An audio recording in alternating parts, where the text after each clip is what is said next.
भारत, अखंड भारत। मगर आज हम जो भारत का स्वरूप देख रहे हैं, शायद वो ऐसा नहीं होता। आज़ादी से पूर्व भारत में लगभग 562 रियासतें थीं। भारत के आज़ाद होते ही ये रियासतें अपना अलग ही देश बनाना चाहती थी। अपनी सूझबूझ और कुशलता से इन 562 रियासतों को जिसने एकता के सूत्र में पिरोकर पूर्ण भारत का निर्माण किया, वो थे सरदार वल्लभ भाई पटेल। तो आइए इस वीडियो में हम वल्लभ भाई पटेल के जीवन और स्टैचू ऑफ यूनिटी से जुड़ी कुछ रोचक बातों को जानते हैं। सरदार वल्लभ भाई पटेल, जिनका पूरा नाम वल्लभ भाई छावर भाई पटेल था, इनका जन्म 31 अक्टूबर 1857 नाडियाड, गुजरात में हुआ था। इनकी माता लाडबाई, जो एक आध्यात्मिक महिला थी।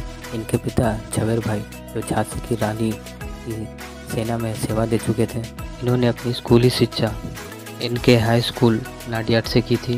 सन 1891 को इनकी शादी झावेर बाई से कर दी गई थी, जिनसे इनको 2 बच्चे भी थे, लड़की मणिबेन पटेल और लड़के का नाम दया भाई पटेल था। सन 1897 को वल्लभ भाई ने हाई स्कूल की पढ़ाई पास की और कानून की परीक्षा की तैयारी शुरू की। सन 1910 को वो कानून की डिग्री हासिल करने के लिए इंग्लैंड चले गए। इंस ऑफ कोर्ट लंदन से 36 महीने की पढ़ाई को उन्होंने 30 महीने में ही पूरा किया और उस वक्त इन्होंने कॉलेज में टॉप किया। इसके बाद वापस स्वदेश लौटकर अहमदाबाद में उन्होंने अपनी प्रैक्टिस शुरू की। इंग्लैंड से लौटने के बाद इनकी चाल ढाल बदल गई थी। अब ये सूट बूट और स्टाइलिश कपड़े पहनने वाले वल्लभ भाई पटेल हो गए थे। ब्रिटिश सरकार द्वारा इन्हें बहुत सी आकर्षक नौकरियां की पेशकश भी की गई, मगर इन्होंने सबको ठुकरा दिया। पर अब वो देश की सेवा करना चाहते थे, इसीलिए सन 1917 में उन्होंने अहमदाबाद के सैनिटेशन कमिश्नर का चुनाव लड़ा, जहां वो जीत गए। पर अंग्रेज़ों और उनके विचारों में मतभेद होने के कारण वो वहां ठीक से काम नहीं कर पाए। इसी समय उनकी मुलाकात एक मीटिंग में गांधी जी से हुई और इस तरह वो देश सेवा के लिए गांधी जी से जुड़ गए और नेशनल इंडिया कांग्रेस में शामिल हुए, जहाँ उन्हें जल्दी ही गुजरात कांग्रेस का सेक्रेटरी बना दिया गया और वहाँ से फिर वो आज़ादी के लिए पूरी तरह संघर्ष में उतर गए। स्वतंत्रता आंदोलन में सरदार पटेल का सबसे पहला और बड़ा योगदान 1918 में खेड़ा संघर्ष में हुआ। गुजरात का खेड़ा डिवीज़न उन दिनों भयंकर सूखे की चपेट में था। किसानों ने अंग्रेज सरकार से भारी कर में छूट की मांग की।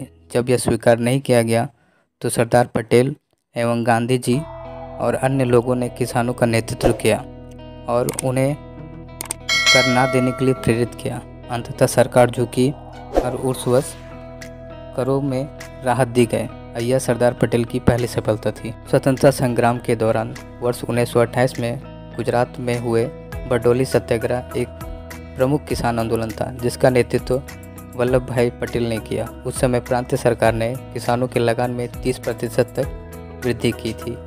पटेल जी ने लगान वृद्धि को जमकर विरोध किया। सरकार ने इस सत्याग्रह आंदोलन को कुचलने के लिए कठोर कदम उठाए, पर अंततः विवश होकर किसानों की मांगों को मानना पड़ा और यह लगान घटाकर 6% कर दिया गया।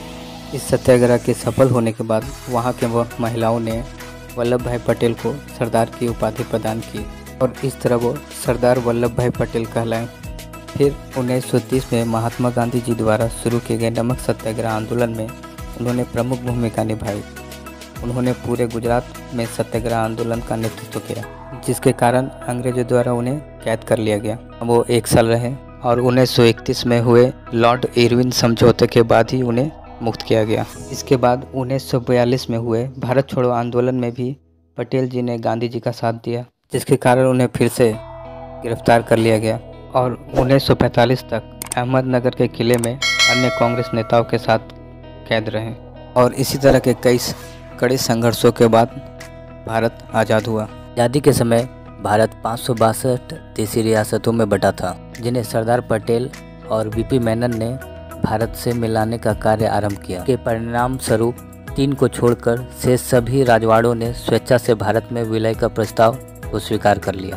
केवल जम्मू कश्मीर, जूनागढ़ तथा हैदराबाद स्टेट के राजाओं ने ऐसा करना नहीं स्वीकार किया। जूनागढ़ के नवाब पाकिस्तान में विलय चाहते थे, मगर वहाँ की जनता इसके विरुद्ध थी और इसका काफ़ी विरोध कर रही थी। इसलिए सरदार पटेल जी ने भारतीय सेना को जूनागढ़ में भेजा, जिसके कारण नवाब भागकर पाकिस्तान चला गया और इस तरह जूनागढ़ को भारत में मिला लिया गया।